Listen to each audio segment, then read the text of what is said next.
네, 서울대학교의 대학원의 교수님 반갑습니다. 대학교에서 처음 입니다. 잠시 하나님 묵상하시고 예배를 시작하겠습니다.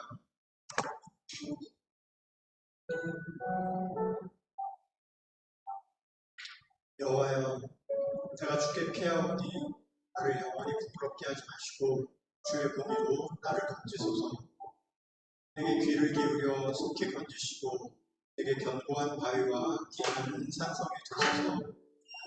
주는 나의 반석과 산성이시니 그러므로 주의 이름을 생각하셔서 나를 인도하시고 지도하소서.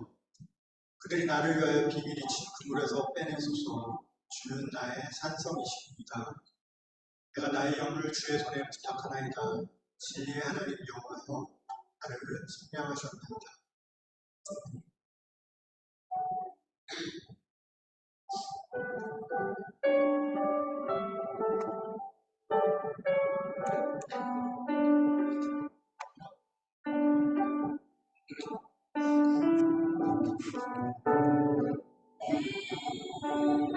안에 가장 귀한 것 예수를 알리라.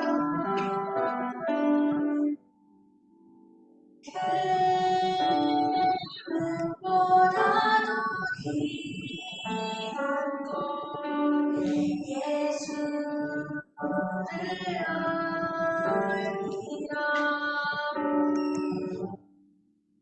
세상 지식보다 귀한 것 예수를 알리라. 내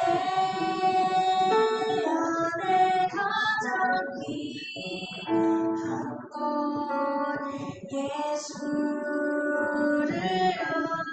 알리라.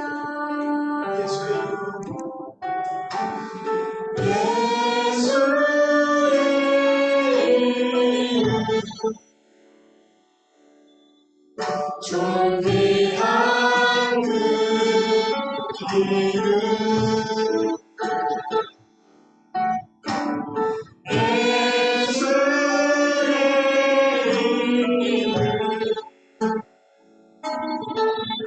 능력의 그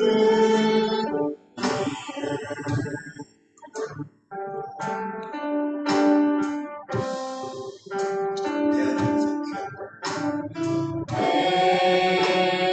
안에 가장 귀한 것 예수를 알리라.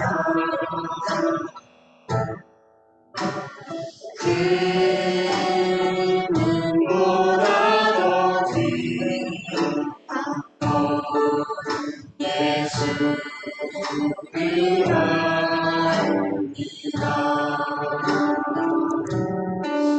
세상 지식보다 귀한 것 예수를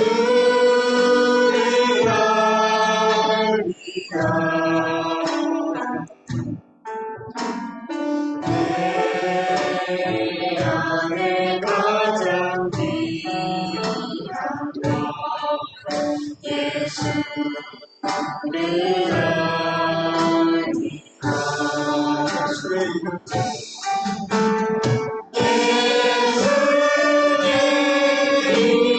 이름 존귀한 그 이름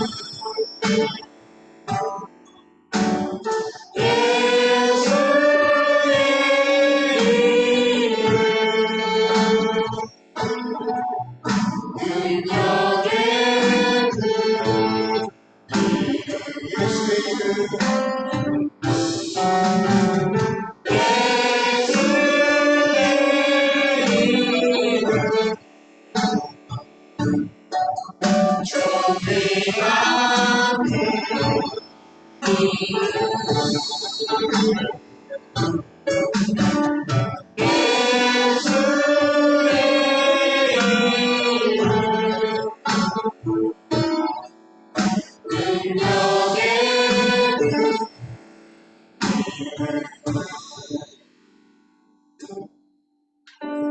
아멘. 새학기가 이제 시작되는 주일입니다. 그래서 오늘은 모든 예배가 하나님을 높여드리는데 오늘은 우리를 지켜주시고 또 인도하시는 하나님을 높여드리는 그래서 찬양을 준비했습니다. 다 같이 일어나셔서 같이 찬양하시겠습니다.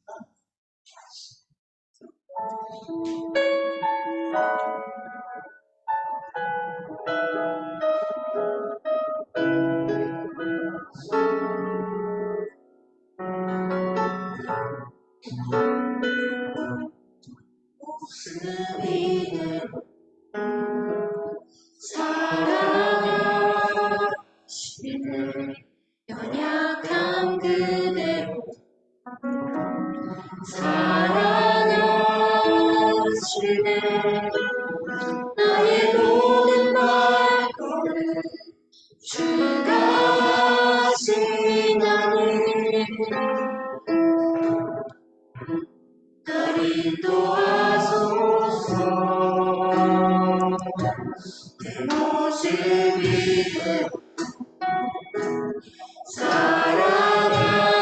사랑하시네 약한 그대로 사랑하시네 나의 모든 말걸음 주가 하시나니 날 인도하소서 주의 날개 거하는 것 주의 임재 아래 거하는 것 나의 가장 소망 나의 가장 주와 함께 동행하는 주의 날개 아래 거하는 것 주의 임재 아래 거하는 것 나의 가장 소망 나의 가장 주와 함께 동행하느니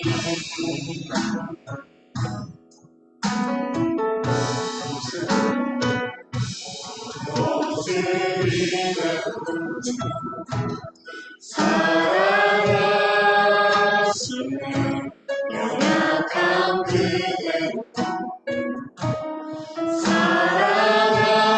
사랑하시네 나의 모든 말걸음 주가 하시나니 날 인도하소서 내 모습이여 사랑하시네 연약한 그대로 사랑하시네 나의 모든 말걸음 주가 하시나니 날 인도하소서 주의 날개 아래 거하는 것 주의 임재 아래 거하는 것 나의 가장 큰 소망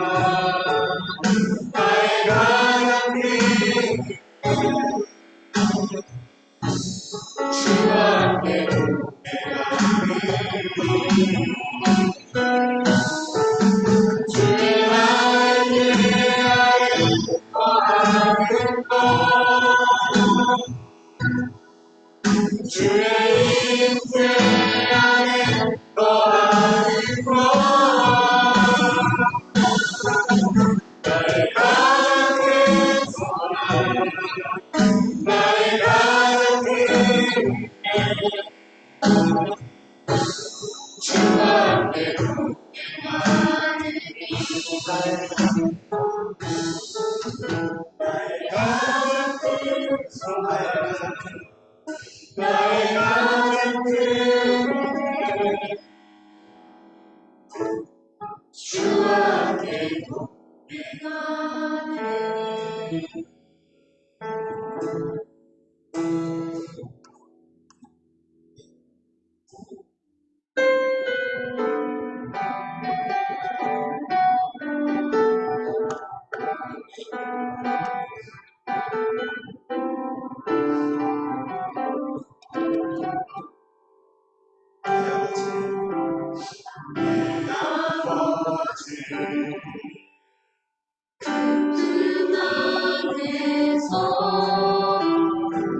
내 영혼은 안전합니다. 주 손길로 내 삶을 안으시니 그 평강이 나를 덮습니다. 내 아버지 품 안에서 내 영혼은 안전합니다. 주 손길로 내 삶을 안으시니 그 평강이 나를 덮습니다. 비록 넘어지면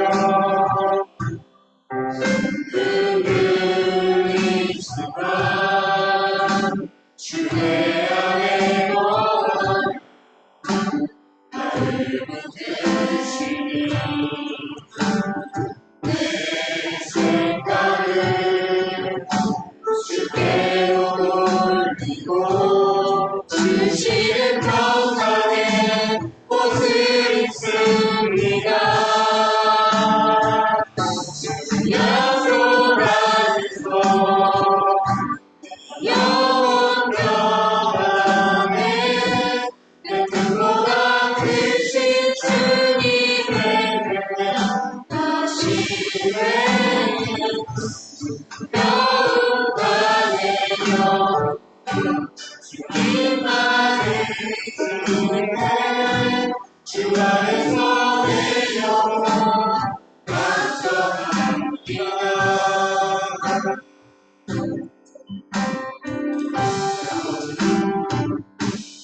내 아버지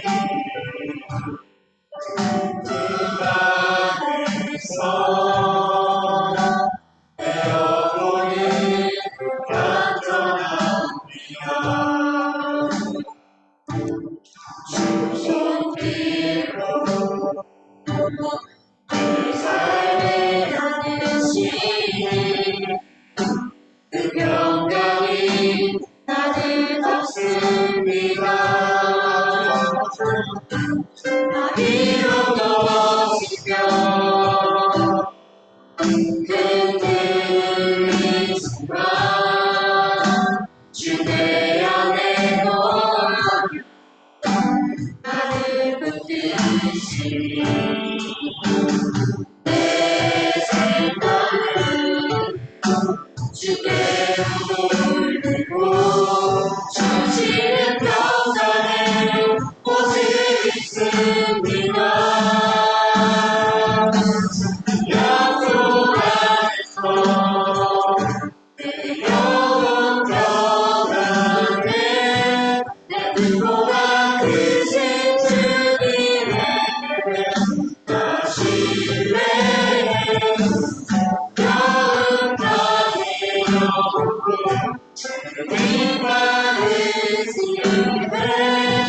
주 안에서 내 영혼 안전합니다. 약속 안에서 내 영혼 평안에 내 뜻보다 크신 주님의 다시 영원까지 주님만 의지해 주 안에서 내 영혼 안전합니다.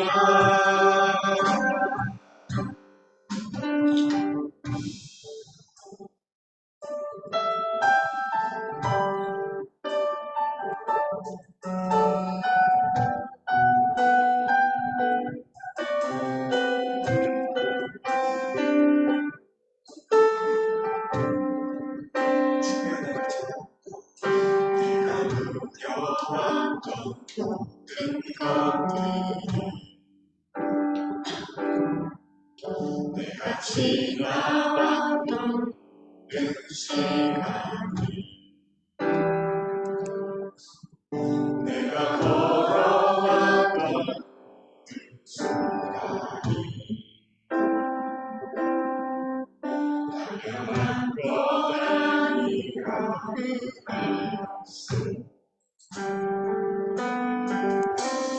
지내야될 소년의 몸에 곧 감기와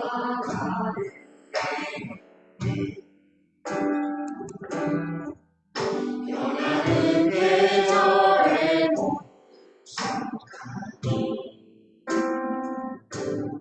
당연한 것 아니라 모든 것이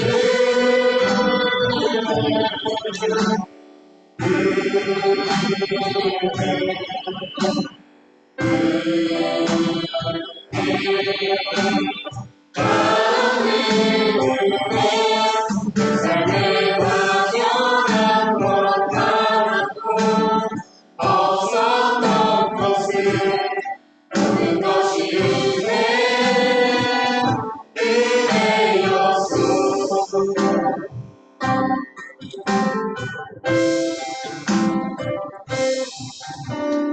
인간의 태어나서 우리가 이 시절과 지금까지 숨을 쉬며 살며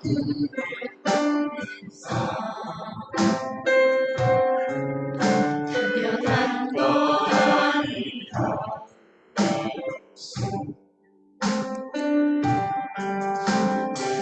하나님의 소녀로 살고 오늘 찬양하고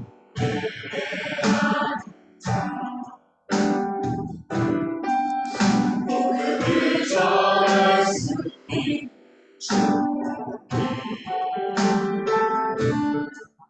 당연한 것 아니라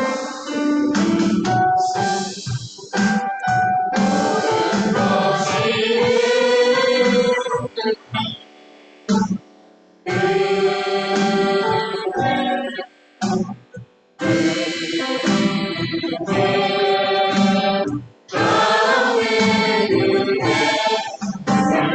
당연한 것 같고 없었던 것을 모든 것이 은혜였소.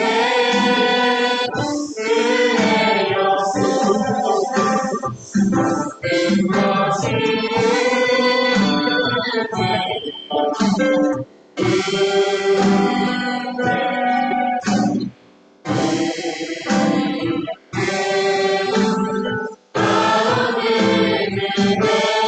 내 삶에 당연한 것 같고 없었던 것을 모든 것이 은혜였소.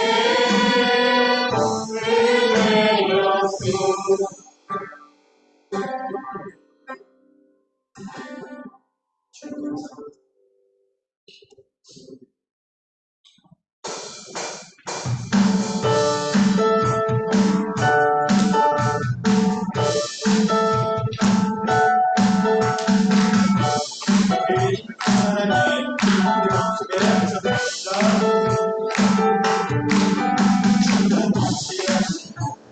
이시는 나라 주를 향한 찬양으로 주시옵네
주님께 삶을 주셨습니다.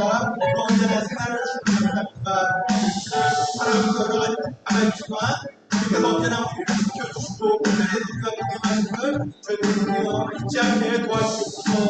하나님 언제나 우리가 동행하시네 감사드립니다. 우리 함께 주를 높여 감사의 기도를 드리겠습니다. 주님을 원하는 감사합니다. 주님을 꼭 기도드립니다.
기도드리겠습니다.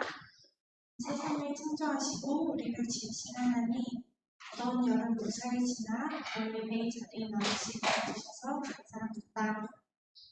풍만에서 안식을 얻으며 새로운 것에 도전이었습니다. 모든 걸음 가운데 항상 하나님께서 함께 하신다는 것을 깨닫고 은혜였음에 감사드립니다. 하나님, 전하신 주님 품 안에서 항상 기뻐하고 감사의 자녀들을 허락해 주셨는데 매일 작은 상황 속에서도 하고 교만해지는 연약한 모습을 봅니다.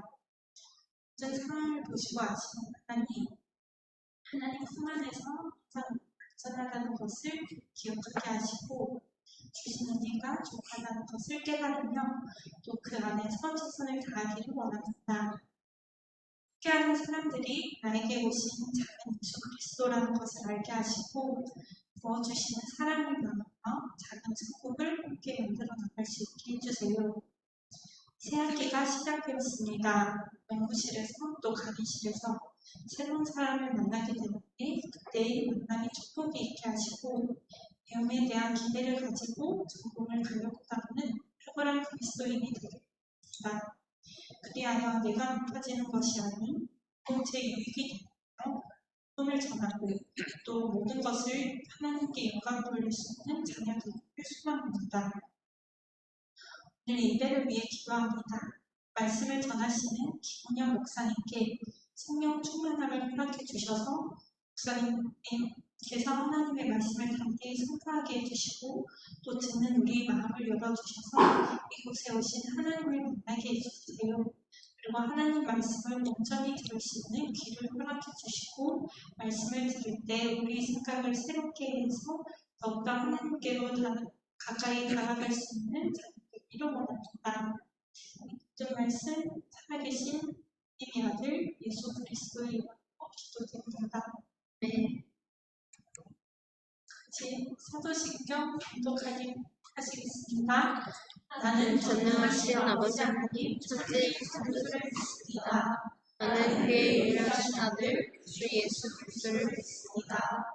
그는 성령으로 잉태되어 동정녀 마리아에서 나시고 유료 유다들에게 고난을 받아 십자가에 못 박혀 죽으시고 장사일째 사흘 만에 죽은 자 가운데서 다시 살아나셨으며 하늘에 오시어 전능하신 아버지 하나님 우편에 앉아 계시다가 거기로부터 살아있는 자와 죽은 자를 심판하러 오십니다. 나는 성령을 믿으며 거룩한 교회와 성도의 교제와 죄를 용서받는 것과 몸의 부활과 영생을 믿습니다. 오늘 말씀은 에스겔 18장 31절 32절 말씀입니다. 꼭 읽겠습니다. 너희는 너희가 범한 모든 죄악을 버리고 마음과 영을 새롭게 할지어다. 이스라엘 족속아, 너희가 어찌하여 죽고자 하느냐? 주 여호와의 말씀이니라. 죽을 자가 죽는 것도 내가 기뻐하지 아니하노니 너희는 스스로 기고 살지니라.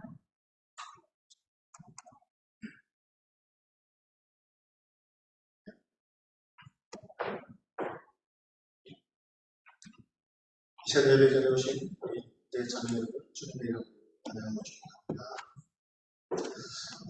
새로운 또 후반부를 달려가는데요. 새학기가 시작되고 또 오늘 찬양했고 특별히 새로운 멤버가 또 데뷔했는데 실수할까 안 할까 많이 듣고 있었는데 참 잘한 것 같아요.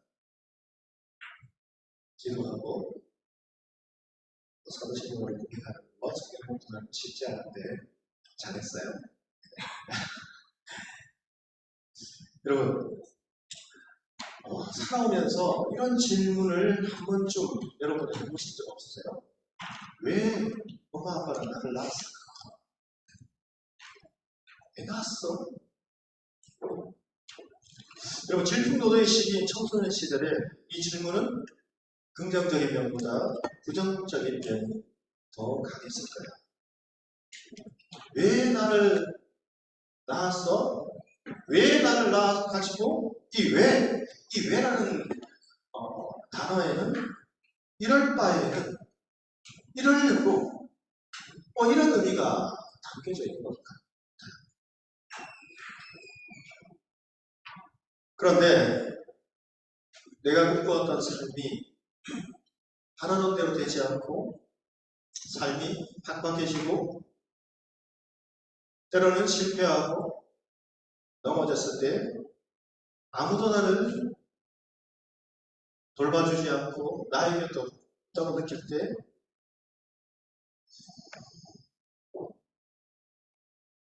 이 세월의 쇠바에 시달리고 가슴 시리게 하는 이 아픔과 고뇌의 시간과 이 고난의 시간을 보내면서 우리는 또다시 이런 질문을 하게 되죠. 왜 나를 낳았을까? 똑같은 질문이에요. 그런데 이 질문의 내용과 의미가 달라져 있는 것이죠. 왜 엄마 아빠는 나를 낳았을까? 그냥 두 분만 그렇게 살아도 자녀를 뒷바라지 않은 그 시간과 헌신과 또 물질까지 그걸 다 오로지 두 분한테만 사용한다면 참 두 분만 살아도 더 재미있게 행복하게 살았을 것 같은데 더 나았을 것 같은데 왜 나를 낳았을까?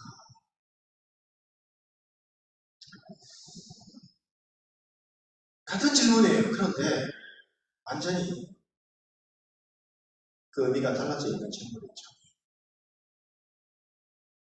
불평과 원망이 감사와 이해로 그리고 때로는 부모님에 대한 안타까움으로 변화되어 있는 것이죠.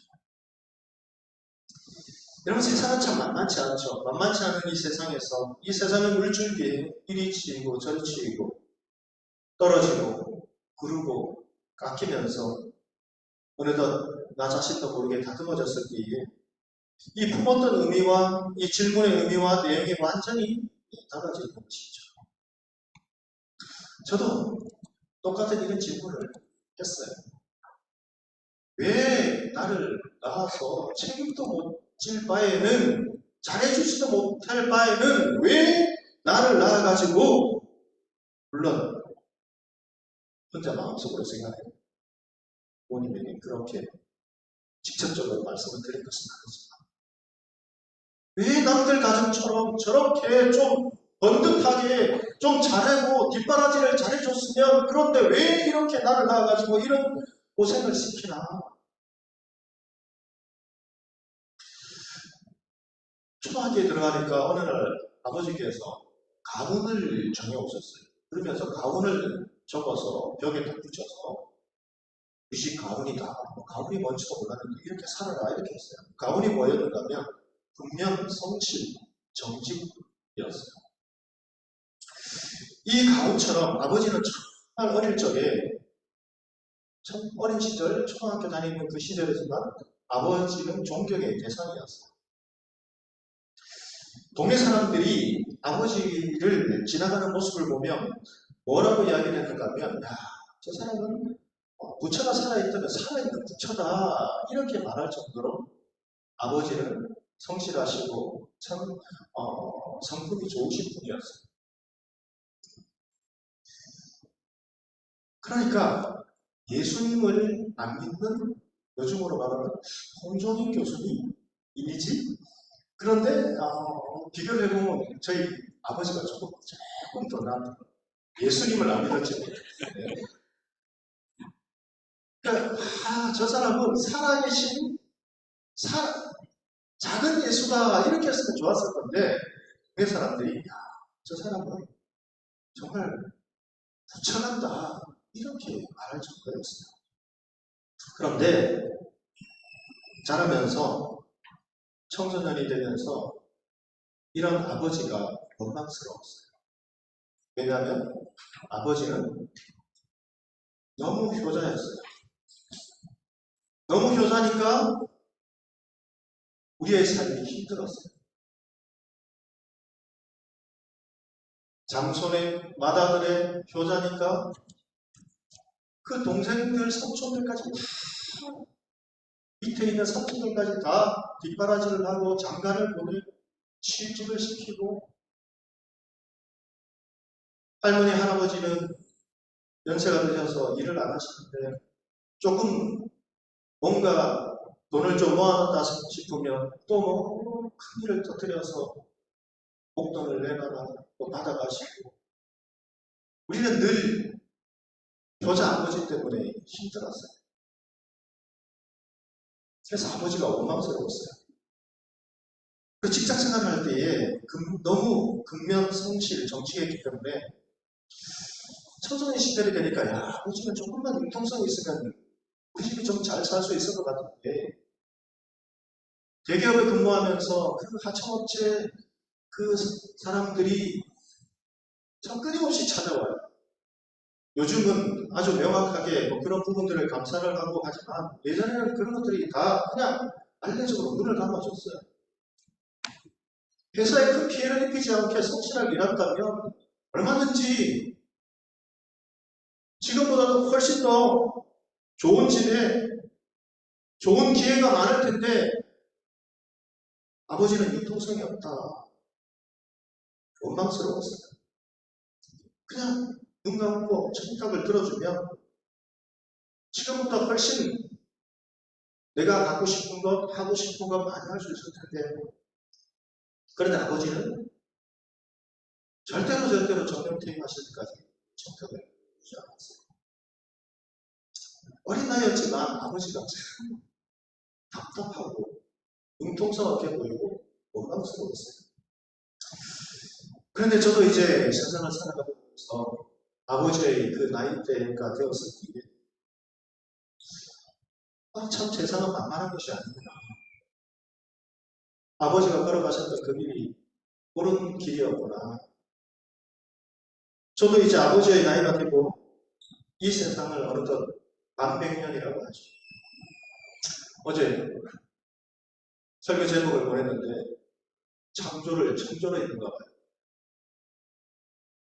급해서 오타가 아니라 보여서 오타가 보안이 와서 제 교수님 다르게 빨리 알려주셔서 어느덧 나도 그때 아버지의 나이가 되었구나. 그런데 그때보다 더 아버지가 이해가 되고 이제는 더 아버지가 존경스러워요. 얼마 전에 시력을 몇 년, 얼마 전이죠? 한 1, 2년 된 것 같아요. 그거 같은데 시력을 거의 이제 잃어버리셨는지 눈이 잘 보이지 않으신다고 해서 이제 지방에서 서울의 병원으로 치료를 받아보기 위해서 모시고 올라오는 그 차 안에서 아버지가 이런 이야기를 해주셨어요. 집이 너무너무 가난해서 아버지가 청소년 시절부터 이제 맏아들인 아버지가 청소년 시절부터 가정을 돌보기 위해서 생업에 전선으로 뛰어들고 를 제대로 할 수 있었겠어요. 요즘으로 생각하면요, 그 어린 나이에 그 청소년 시절에 그 어린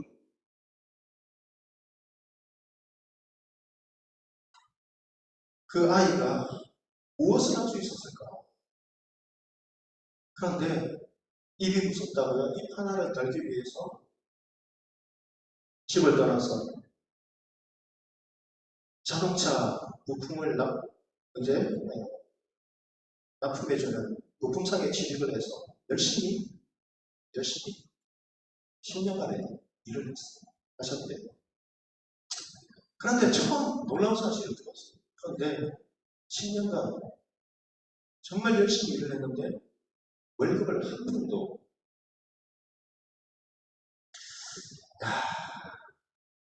얼마나 억울하고 답답했을까. 그때 우리 이해한 자매가 있었다면 이런 부당한 대우를 받지 않았을 텐데 이런 생각을 했어요. 그래서 여러분 공부 열심히 해서 이번에 서울대학교 졸업식에 기사가 났는데요. 공부한 것을 여러분들만을 위해서 사용하는 것이 아니라 남을 위해서도 사용하는 그런 사람들이 되기를 그런 기사가 났더라고요. 그래서 여러분 열심히 하나님 주신 그 지혜를 통해서 공부해서 정말 가난하고 힘없고 여러분 억울하고 그런 사람들을 위해서 여러분들이 그 달란트를 사용하는 그런 삶을 살아가 주셨으면 좋겠어요. 10년간 밥만 먹고 밥만 먹여주고 일을 시킨 거예요. 그런데 이제 도저히 안 되겠다 싶어서 군대로 이제 도망가는 도피를 하려고 하니까 군대도 가지 못하게 하는 거예요. 그래서 그것을 뿌리치고 군대에 입대를 해서 제대를 하고 이제 군대를 나오니까 대기업에서 기술을 가르쳐주는 그런 공고를 보고 기술을 배워야 되겠다. 학력이 있어요? 없죠? 현장의 말단에 기술을 배워서 그 근면함과 성실함과 정직함으로 그 대기업의 중간 간부까지 오르신 거예요. 요즘으로 말하면 여러분 학력이 이제 타파되어서 실력으로 이렇게 많이 올라갈 수 있지만 그때는 그런 것이 거의 불가능한 시대였는데 대기업의 중간 간부까지 참 올라가시니까 아버지에게 이렇게 질문했어요. 아버지, 그 이야기를 듣고 제가 너무 화가 나는 거예요. 10년간 임금을 한 푼도 받지 못하고 밥만 먹여주고 일을 시켰다는 것에 대해서 아버지 억울해서 어떻게 살았어요?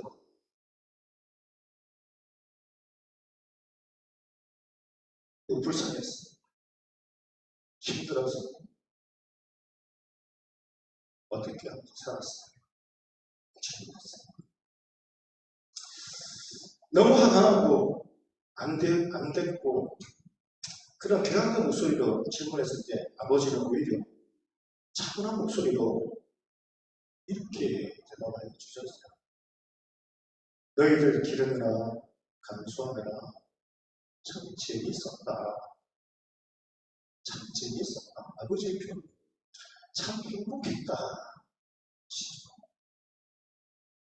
라는 생각을 했어요. 무엇이 그렇게 행복했을까? 속썩이고 지금까지 제대로 다정한 말, 감사하다는 말 한 번도 제대로 한 적이 없는데 무엇이 그렇게 행복했을까? 나라면 저렇게 살 수 있었을까? 아무리 생각해봐도 힘들 것 같아요.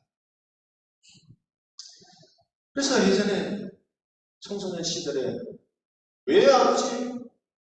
왜 나를 낳았어요? 라는 이 질문의 의미와 내용이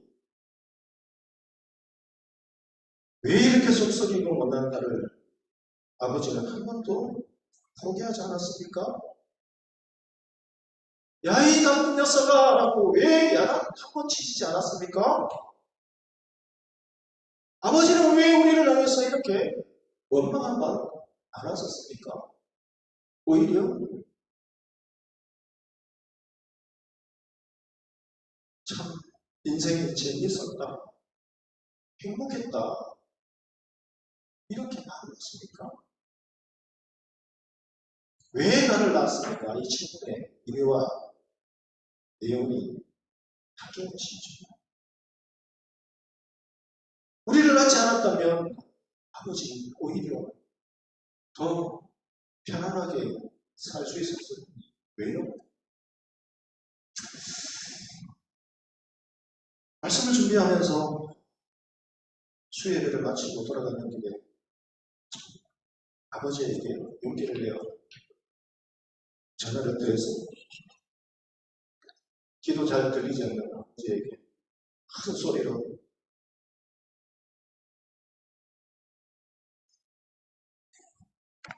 식사를 하셨어요. 몇 마디 이야기를 해서 아버지 집만에 가는데 쉽지 않은데 집 없는 서름 안 겪으며 살게 해주셔서 감사해요. 아버지 참 힘드셨을 텐데 좀 고생하셨어요. 이렇게 전화를 안 드렸어요.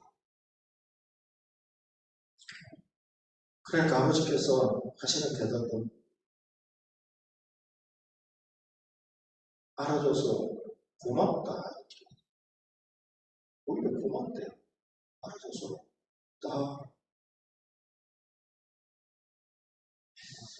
오늘 말씀의 제목이 왜 창조하셨습니까?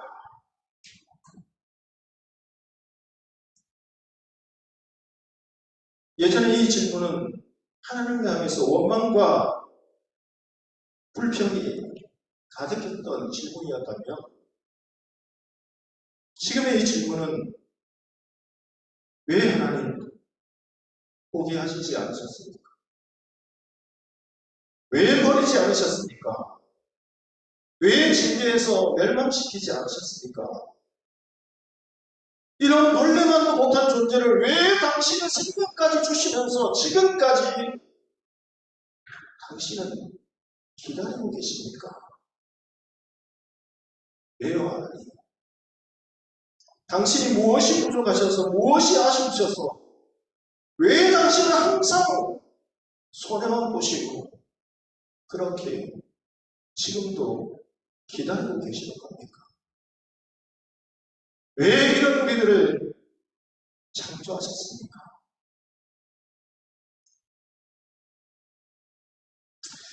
왜 하나님은 우리를 이 우주 만물을 창조하셨을까요? 우리 다 같이 시편 104편 30절 31절을 한 목소리로 읽겠습니다. 주의 영을 보내어 그들을 창조하사 지면을 새롭게 하시나이다.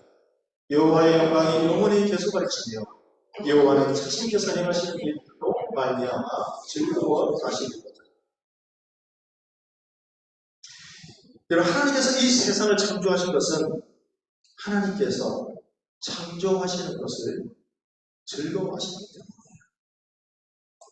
우리 골로새서 1장 16절 말씀을 계속해서 한번 읽어봅시다. 다 같이 읽습니다.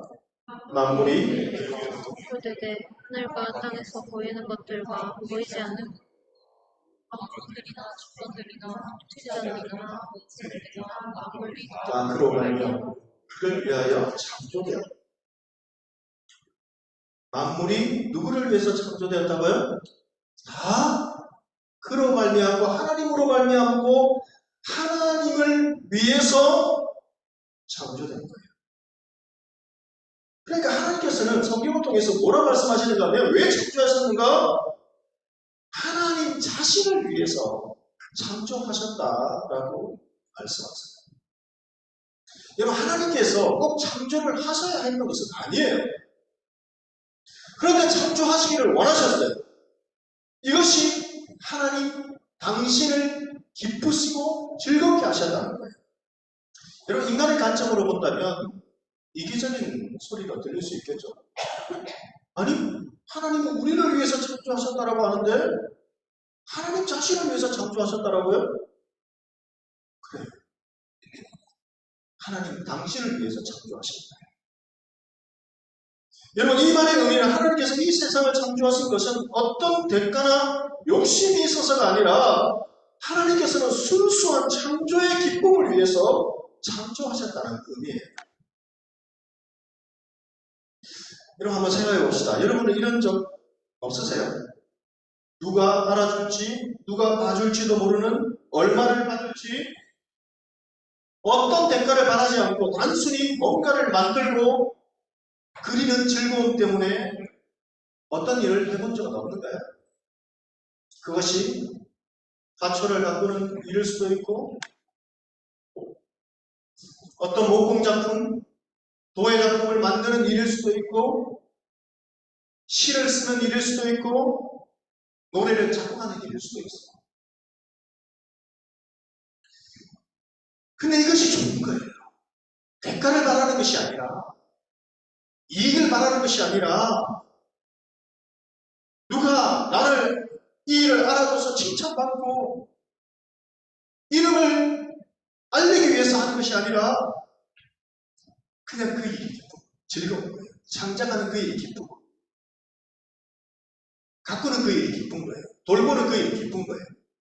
여러분 이것을 느껴봤다면 하나님께서 자신을 위해 창조하셨다라는 의미의 여러분 단서를 캐치할 수 있을 거예요. 하나님은 이 창조를 순수하게 즐거워하셨다. 두 번째로 왜 하나님은 창조를 하셨을까요? 두 번째 이유는 하나님의 주권을 드러내시기 위해서 창조하신 거예요. 우리 시편 89편 11절 말씀을 다 같이 한 목소리로 읽겠습니다. 하늘이 주의 것이요 땅도 주의 것이라 세계와 그 중에 충만한 것을 주께서 건설하셨나이다. 하늘이 누구의 것이라고요? 주의 것이 하나님의 것이요. 그렇다면 땅도 누구의 것이에요? 하나님의 것이요. 세계와 그 충만한 것을 하나님께서 건설하셨기 때문에 창조하셨기 때문에. 자, 여러분 땅을 여러분이 샀어요. 근데 그곳에 과일나무가 심겨져 있어요. 자, 땅을 사면 그곳에 있는 과일나무, 어떤 그곳에 담겨져 있는 보화가 담겨져 있어요. 그건 누구의 것일까요? 땅 주인의 것이에요. 그렇다면 하나님께서 하늘과 땅도 주의 것이고 그 모든 것을 주께서 창조하셨다면 땅에 있는 하늘에 있는 모든 것이 하나님의 소유라는 의미입니다. 그렇다면 땅에 있는 이 모든 것에 우리 인간도 포함됩니다. 나 자신도 포함된다는 것이죠. 결국 인간이라는 존재는 나라는 존재는 어떤 존재인가? 우리는 이 땅에 살아가는 동안 하나님의 소유물을 빌려서 살아가고 있는 존재라는 거예요. 이것은 렌탈의 개념과는 달라요. 렌탈은 내가 대가를 지불하고 그것을 사용하는 것이지만 이것은 하나님께 순전히 빌려서 살아가는 조건 없는 그 사랑에 빌려주심에 우리는 하나님의 것을 빌려서 살아갑니다. 이 사실을 인식하고 깨닫고 살아가려면 인간은 누구나 하나님의 주권을 깨달아야 하는 것입니다. 동일한 하나님의 이 창조 세계 아래에 살아가고 어떤 사람들은 하나님의 주권을 깨닫고 살아가지만 어떤 사람들은 여전히 하나님의 주권을 깨닫지 못하고 살아가고 있습니다. 그런데 이 땅과 하늘의 온 우주의 주인은 너무나 자비로우신 분이에요. 너무나 사랑이 넘치고 긍휼이 한이 없으시고 오래 참으시는 분. 이런 하나님 때문에 하나님의 주권을 깨닫지 못한 사람들은 주인이 결코 돌아오지 않을 것처럼 그렇게 자신이 주인이 되어 살아가고 있는 거예요. 결국 하나님의 심판대 앞에 설 때에 그들은 하나님의 주권에 대해서 깨닫지 못한 것에 대해서 후회하게 되겠죠. 그리고는 너무나 늦었구나. 늦었다라는 그 사실도 동시에 하나님의 심판대 앞에 설 때는 깨닫게 되겠죠.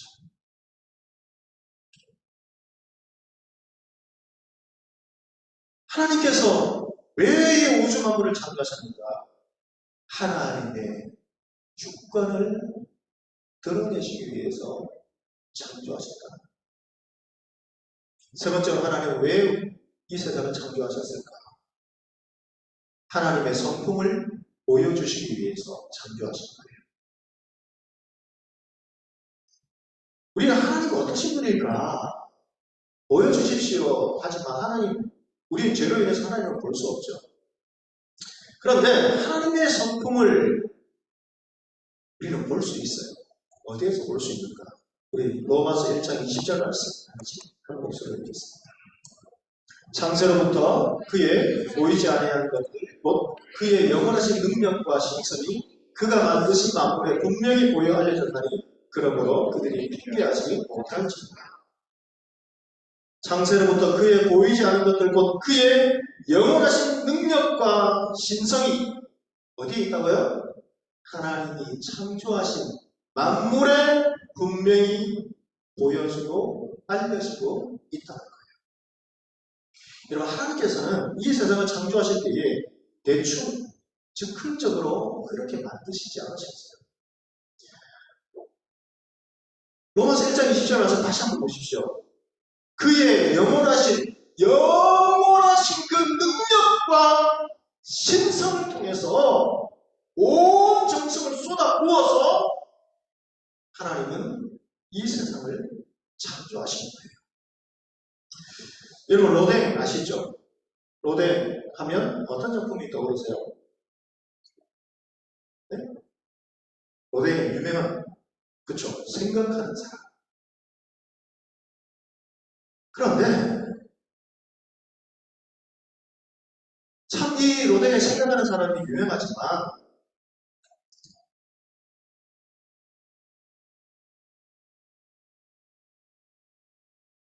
현대조가의 아버지 거장 로댕이 자신의 인생을 다 바쳐서 만든 최고의 걸작은 예술평론가들은 어떤 작품을 꼽는가 하면 지옥의 문이라고 평가해요. 지옥의 문.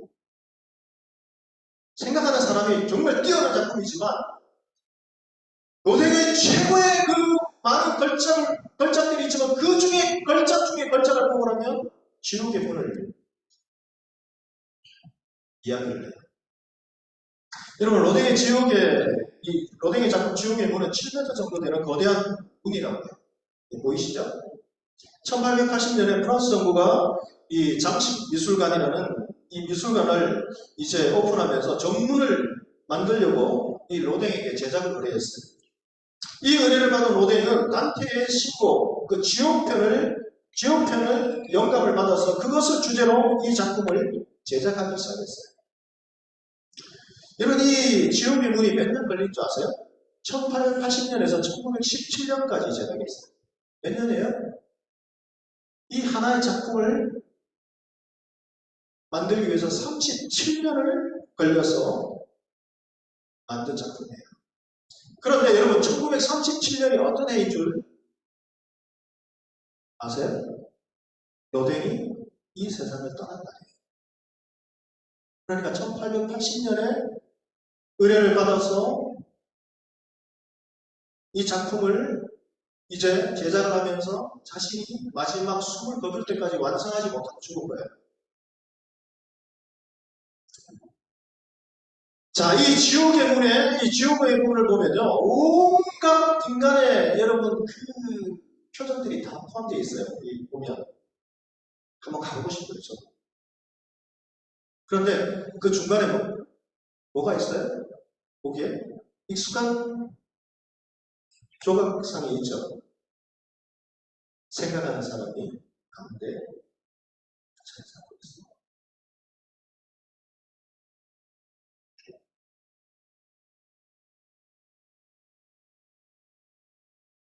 여러분, 이 지옥의 문, 하나의 작품을 통해서도 로댕이라는 이 작가를 평가하기에는 그의 시간과 정성과 노력을 어떤 한마디로 표현하기에는 한계가 있는 것이죠.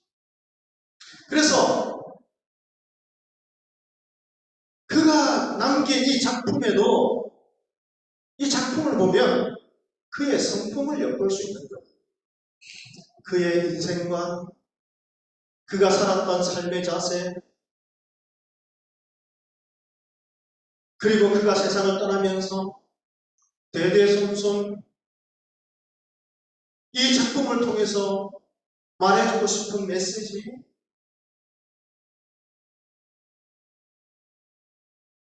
과연 로댕이라는 사람은 어떤 삶을 살았을까? 어떤 삶의 자세로 살았을까? 인생을 어떤 관점에서 바라봤을까? 왜 그는 이 지옥에 있는 한가운데에 37년의 마지막 세상을 떠날 때까지 그는 이렇게 인고와 노력과 그 모든 에너지를 쏟아부으면서 그 중심에 생각하는 사람을 조각했을까? 여러 가지 많은 생각들이 할 수 있는 것이죠. 그래서 그가 남긴 작품에는 그의 성품을 엿볼 수 있는 것이죠. 마찬가지로 여러분, 하나님께서 왜 이 세상을 창조하셨는가? 이 창조의 세계를 통해서 하나님의 성품을 엿볼 수 있는 거예요. 하나님은 어떠신 분이시죠? 이 창조 세계를 들여다보면 하나님의 성품을 엿볼 수 있는 거예요. 하나님은 위대하시고 하나님은 지혜로우시고 하나님은 명철이 한이 없으시고 하나님은 능력이 무한하시고 전지전능하시고 경이롭고 신비롭고 또 어떤 모습들을 발견하셔요. 이 세상이 말로 다 표현할 수 없어요.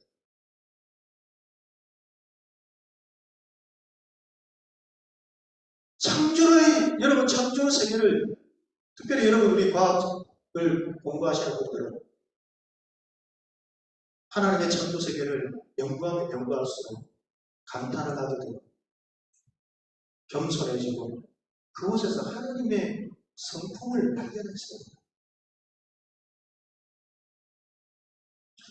이 창조의 기쁨의 정점은 어디에 있을까? 우리 창세기 1장 26절에서 31절 말씀 우리 다 같이 한 목소리로 먼저 우리 자매님들이 26절 읽고 형제님들이 27절 읽고 이렇게 교대로 들어가겠습니다. 다 같이 읽습니다. 시작. 하나님이 이르시되 우리의 형상을 따라 우리의 모양대로 우리가 사람을 만들고 바다의 물고기와 하늘의 새와 가축과 온 땅과 땅에 기는 모든 것을 다스리게 하시고 하나님이 자기의 형상으로 하나님의 형상대로 사람을 창조하시되 남자와 여자를 창조하시고 하나님이 그들에게 복을 주시며 하나님이 그들에게 이르시되 생육하고 번성하여 땅에 충만하라 땅을 정복하라 바다의 물고기와 하늘의 새와 땅에 움직이는 모든 생물을 다스리라 하시니라. 하나님이 이르시되 내가 온 지면에 심어있는 모든 채소와 씨 가진 열매 맺는 모든 나무를 너희에게 주노니 너희의 먹을 거리가 되리라. 땅의 모든 짐승과 하늘의 모든 새와 생명이 있어 땅에 기는 모든 것에는 내가 모든 풀을 주시고 그대로 하나님이 지으신 그 모든 것을 보시기에 심히 좋았더라. 저녁이 되고 아침이 되니 이는 여섯째는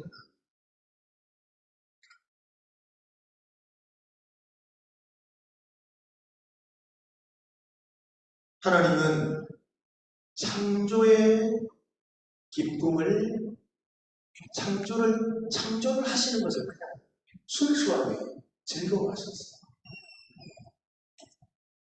그런데 그 창조에서 다 너무 즐거워하셨지만 여섯째 날에 하나님이 인간을 창조하시고 그 즐거운 가운데 심히 즐거워하신 거예요. 그러니까 하나님은 너무 행복하셨어요. 창조를 하는 그것이 다 즐거우셨지만 그 중에 인간을 이제 하나님의 형상대로 창조하시고 그 모습을 보고 하나님은 심히 즐거워하셨어요. 행복하셨어요. 너무너무 행복하셨다. 이런 하나님께서 그의 영원하신 능력과 신성을 다 쏟아 부어 창조하신 거예요. 대충 만드신 것이 아니에요. 여러분 식물을 좋아하시는 분들은 식물을 가꾸면요 꽃 하나 떨어져도 난리잖아요.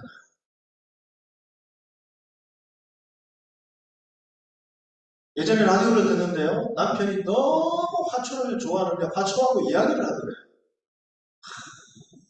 화초 잎을 닦으면서요 그렇게 다정스럽게 이야기를 하고 영양제를 사다 놓아주고요. 근데 아내한테는 무뚝뚝하더래요. 그래 아내가 어느 날 남편이 나가서 자기가 남편이 늘 주는 분무기로 영양제인 줄 알고 자기는 도와준다고 영양제를 뿌렸는데 그것이 영양제가 아니라 살충제, 이 벌레를 잡는 그것을 줘가지고 하초가 시들시들 죽을 단계 상황을 맞이하는 거예요. 남편이 들어오니까 어떻게 했어요? 오발 대화하는 거죠. 그래서 집을 나왔대요. 서러워서. 그러면서 나중에 사연을 보낸 이런 우리 남편하고 살까요 말까요? 이런 화촉을 좋아해도 남들이 심지어는 아내가 자녀가 만지는 것도 싫어해요. 요즘 반려견들 많이 키우죠.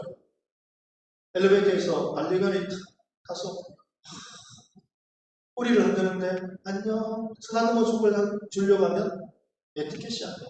싫어해요. 그런데 하나님께서 모든 그의 능력과 신성을 담아 창조를 하셨는데 그것을 순수한 창조의 기쁨을 느끼는 인간의 우리들의 관점이라면 그것을 손을 대면 좋아하실까요? 싫어하실까요? 그대로 잘 간수하고 싶죠. 그런데 하나님께서는 이르시되 온 지면에 심는 모든 채소와 씨 가진 열매가 있는 모든 나무를 누구에게 주셨어요? 너희에게 주노니. 너희에게 주노니 너희의 먹을거리가 되나? 땅의 모든 짐승과 하늘의 모든 새와 생명이 있어 땅에 기는 모든 것에는 내가 하나님께서 돌보시고 또 그 모든 동물들을 다 다스리라 인간에게 조건 없이 주신 거예요. 순수한 창조를 기쁨을 누리는 사람들은 절대로 이렇게 안 하죠. 인간이라고 이렇게 안 하죠. 진정한 여러분 그것을 아끼는 사람이라면 이렇게 안 하죠. 그런데 하나님은 모든 신성과 능력을 다 쏟아 부으시고 그것을 심히 기뻐하셨지만 그 모든 것을 조건 없이 우리에게 주신 거예요.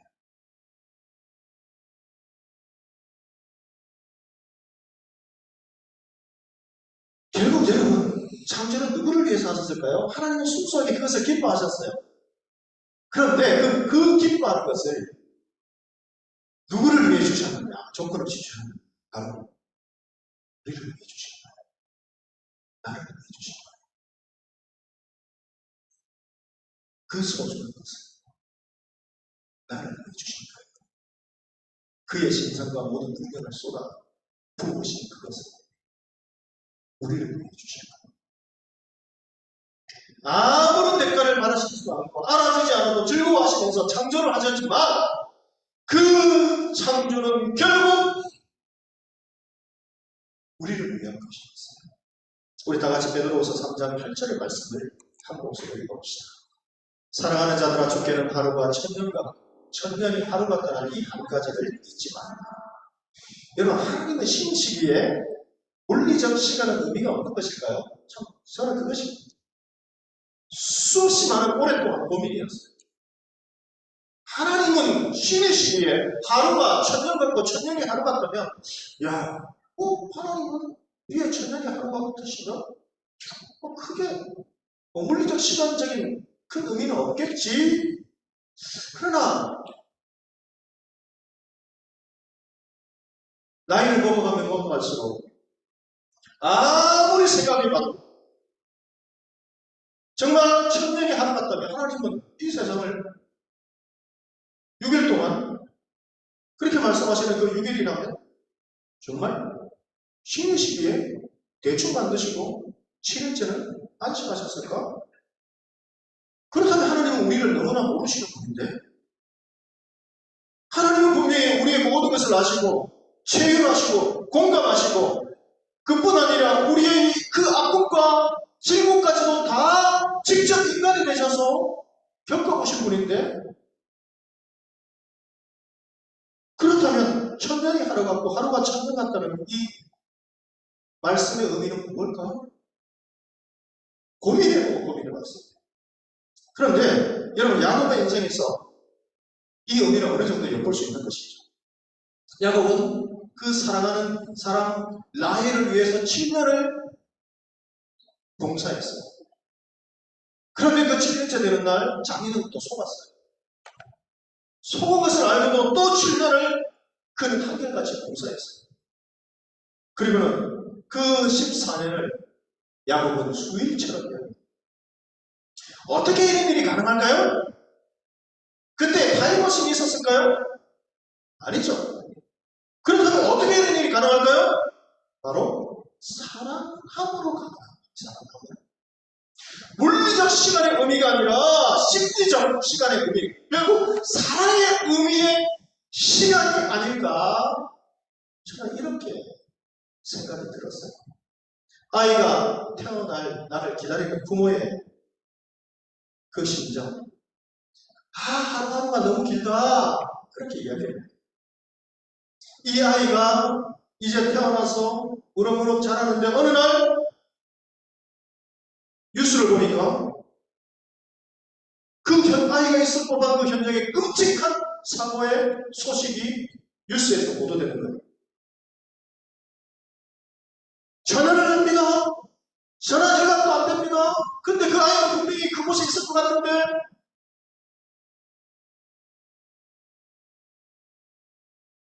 그런데 그 아이하고 연락이 되어서 돌아올 때 그 1시간, 2시간이 그때 부모는 이렇게 이야기를 하죠. 이 1시간이 10년보다도 길었다. 황홀한 부부가 아내를 떠나보내면서 남편을 떠나보내면서 그 지난날을 회고하면서 자주 사용하는 말이 있어요. 꿈간 탔다. 저 꿈간 탔다라는 의미가 어떤 의미인지 모르는데 이제 조금 알 것 같아요. 어제 아이의 그 사진을 보면서 인쇄를 하나 했는데요.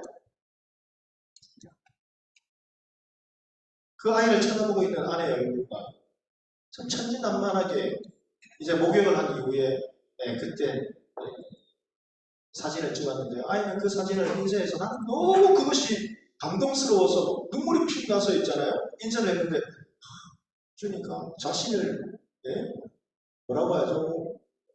자신의 그 옷을 입지 않는 그 모습을 인쇄했다고 막 화를 내면서요. 방으로 확 들어가요. 그래서 서운했어요. 나는 그 중에서 너무 그 지난날이 그런데 지나보니까 어떻게 이렇게 빨리 흘러갔지? 꿈 같은 거예요. 꿈 같은 거. 하룻밤에 꿈 같았다. 그 긴 세월이 그렇게 이야기를 하죠. 여러분 창조하실 때에 하나님은 우리를 창조하시고 우리에게 이 좋은 모든 것을 주시기 위해서 그 창조를 하실 때에 기쁨과 설렘으로 행복해서 천년을 쏟아 부어도 창조하셔도 모든 심상과 능력을 다 쏟아 부으시면서 천년을 여러분 고민하시고 창조하셔도 하루같이 느껴지실 만큼 행복하셨을 거예요. 반대로 그토록 하나님의 형상을 다 창조한 자녀상 우리들 인간이 죄로 인해서 하나님을 떠나고 우상을 섬기게 되어 아무리 불러도 오지 않는 그 죄악의 뼈다귀 길을 걸어갈 때에 그것을 보시며 지켜보실 때에 하나님은 하루가 천년같이 고통스러우시면 가슴이 무너지고 찢어지는 그 아픔 가운데서 하나님은 그 하루가 천년처럼 느껴지시면서 참고 돌아오기를 기다리십니다. 우리 베드로후서 3장 9절 말씀 다 같이 읽겠습니다. 주의 약속은 어떤 이들이 더디다고 생각하는 것 같이 더딘 것이 아니라 오직 주께서는 너희를 대하여 오래 참으사 아무도 멸망하지 아니하고 다 회개하기에 이르기를 원하십니다.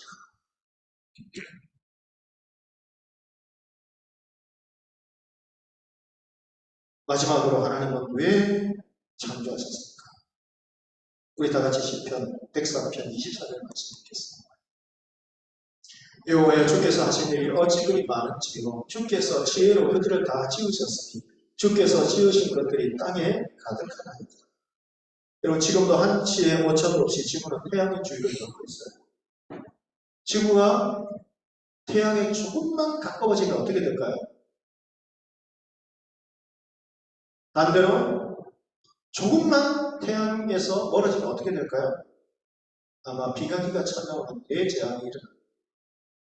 여러분 이것을 인간이 조금만 멀어지고 조금만 가까워지는 것을 인간이 통제할 수 있을까요? 통제할 수 없죠.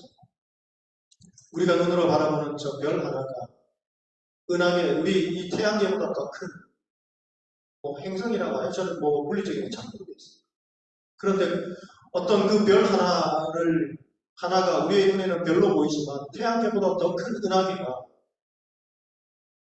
지구에 그 빛이 닿을 때까지는 수억 년 광년을 날아와야 된다고 달려와야 된다고. 그 오묘하고 크신 하나님의 이 창조 세계를 우리가 어떻게 알겠어요? 하나님의 지혜시죠.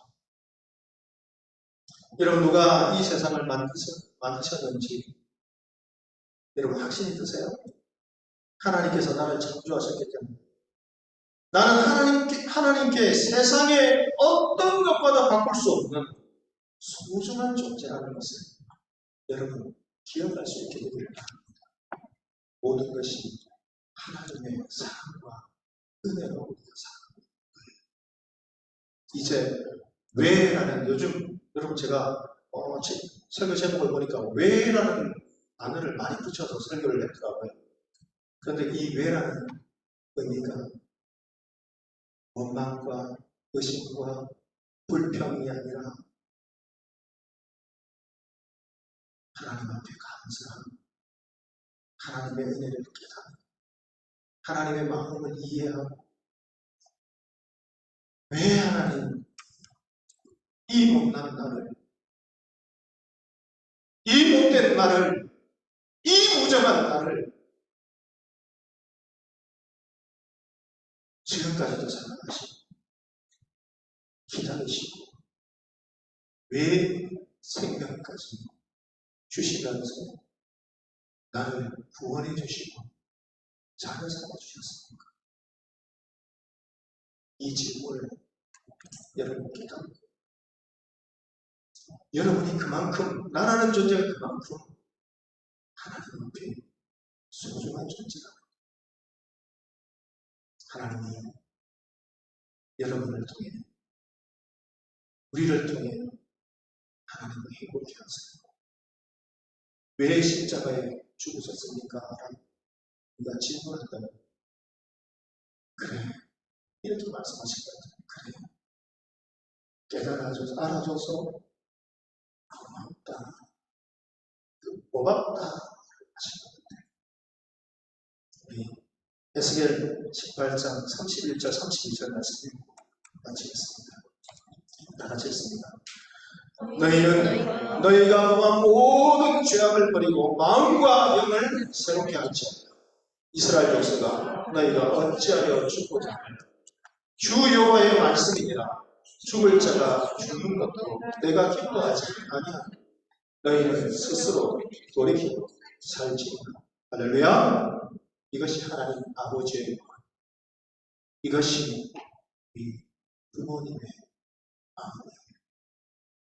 너무 죄책을 가지고 자신을 자책하지 말고 떠난 그 부모님에게 못해준 것만 생각하면서 그렇게 계속 슬퍼하는 인생을 살아갈 것이 아니라 고맙다. 태어나줘서 고맙다. 너의 존재만이라도 행복했다라고 말씀하시는 이미 떠난 우리 부모님 그 은혜를 생각 다 나눠서 하나님 아버지의 이 마음을 깨닫고 여러분 이 2023년도 이제 하반기 후반기 믿음으로 열심으로 우리 하나님과 동행하고 하나님의 기쁨 위에 살아갈 수 있는 주의 귀한 자녀들이 다 될 수 있기를 주의 이름으로 축복합니다. 기도하시겠습니다. 하나님 감사합니다. 오늘 말씀을 통해 우리가 하나님의 그 사랑이 얼마나 큰지를 다시 한번 깨닫습니다. 내가 얼마나 하나님 앞에 소중한 존재라는 것을 다시 한번 깨닫습니다. 주님 감사드리옵고 또 하나님 주시는 믿음과 또 하나님 주시는 은혜와 능력을 통해 또 남은 하반기 믿음으로 열심으로 주님의 기쁨을 위해 살아갈 수 있는 우리들이 될 수 있도록 하나님 은혜를 부어 주시옵소서. 감사드리고 예수 그리스도의 이름으로 기도드립니다.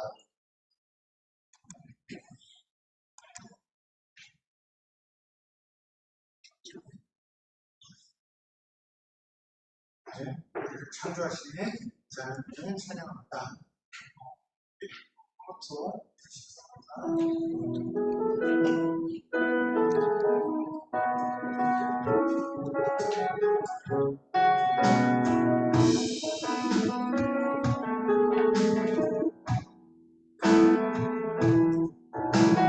우리의 십자가에서 되신 사랑 오늘도 그 사랑 안에 거합니다. 주님의 생명 내 안에 있고 주님의 사랑 날 강건하니 오늘도 주께 내 삶을 깨뜨립니다. 오늘여 내 삶을 깨뜨립니다. 머리 위에 놓습니다. 내 모든 삶과 생명을 주님 얻으소서. 오늘여 내 삶을 깨뜨립니다. 주 머리 위에 놓습니다. 주님께라면 아깝지 않습니다.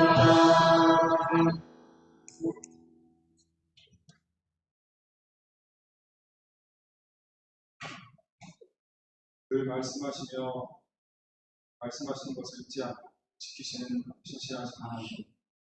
세상이 흔들리고 사람들은 변하지만 주님은 잊지 않으십니다. 내 삶이 주님의 신실하신 손길 안에 있기에 삶과 영혼이 안전함을 믿습니다. 주님 이 시간 우리의 미래와 소유 또 진들을 신실하신 주님의 손길에 맡겨드립니다. 주께서 허락하신 한 주간의 삶에서도 신실하심을 기억하며 살아갈 수 있도록 우리를 주시옵소서.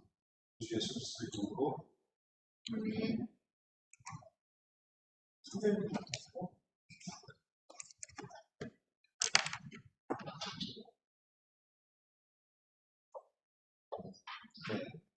오늘 2학기 되고 첫 예배를 드리게 됐습니다.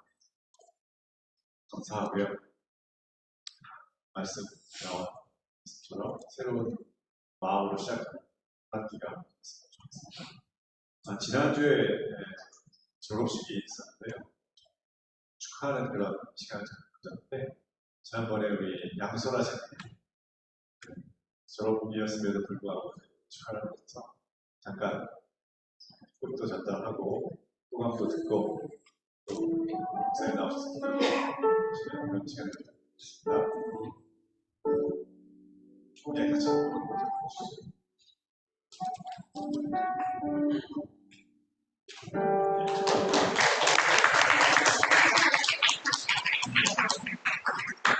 제가 거기 축하해 주실 때 못 가가지고 또 따로 챙겨주시고 감사드리고요. 이제 육아도 하고 회사도 좀 다니면서 이제 휴직 기간을 겹쳐서 어떻게 하고 그래도 마무리할 수 있었습니다. 많은 동시에 해야 되는 일들이 많이 있었는데도 하나님께서 잘 인도해 주시고 많이 지혜 주시고 도와주셔서 그리고 좋은 일들 많이 만날 수 있게 해주셔가지고 좋은 목사에 할 수 있었던 것 감사합니다.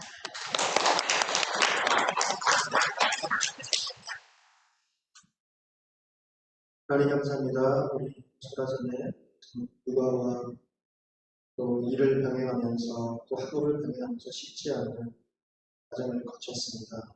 하나님 단순한 지식이 늘어가는 것이 아니라 하나님 이 시간들을 통해 하나님의 인격을 닮아가며 또 하나님의 주권을 깨닫고 하나님 주신 이 학업과 연구와 또 지혜를 통하여서 많은 영혼들에게 유익을 줄 수 있는 그런 전도자의 삶을 살아갈 수 있는 예수라자가 될 수 있도록 은혜를 주시옵소서.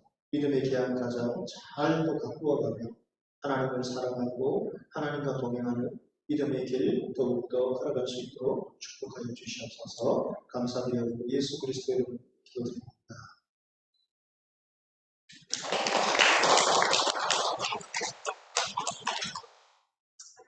참고로 우리 약프라는 아주 우수한 성적으로 졸업하였습니다.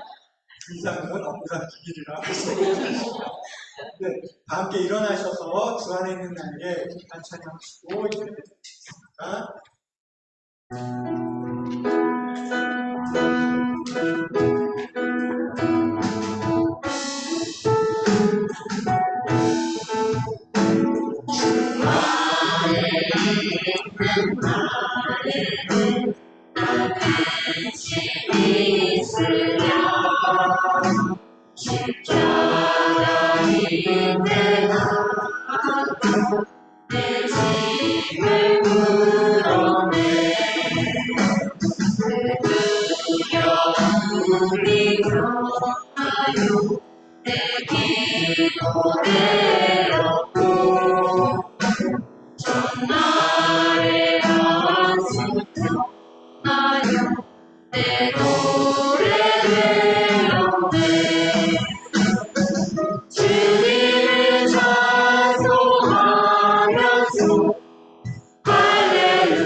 지금은 우리 주 예수 그리스도의 크신 은혜와 하나님 아버지의 측량할 수 없는 크고 깊고 넓으신 사랑하심과 성령 하나님의 감화 감동 인도 충만하신 귀한 은혜가 왜 하나님은 이 세상을 또 우리를 창조하셨습니까? 라는 이 질문을 우리가 하나님의 더 깊은 사랑과 은혜와 긍휼과 자비하심을 오래 참으심을 우리가 깨닫고 하나님을 더 깊이 사랑하고 신뢰하고 우리의 남은 인생을 하나님과 동행하며 하나님의 기쁨이 되는 하나님께 쓰임을 받는 축복의 인생으로 살아가기 원하며 결단하는 이 시간 함께 예배를 드린 우리 모든 믿음의 형제 자매들 가운데 그들의 가정과 직장과 자녀와 연구와 앞으로의 그 모든 걸음과 또 하나님을 향한 그 섬김의 모든 자리 가운데 지금으로부터 영원토록 함께 계시기를 간절히 축원하옵나이다. 아멘.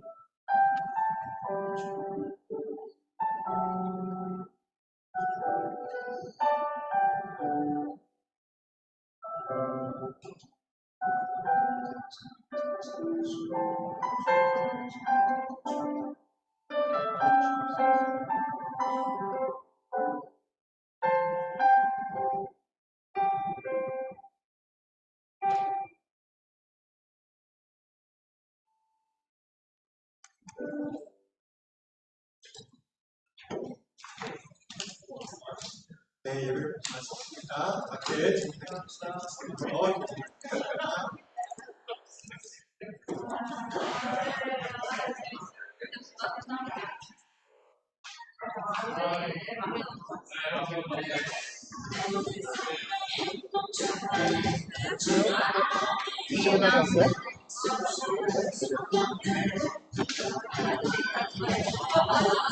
야, 이 색깔이 왜 이렇게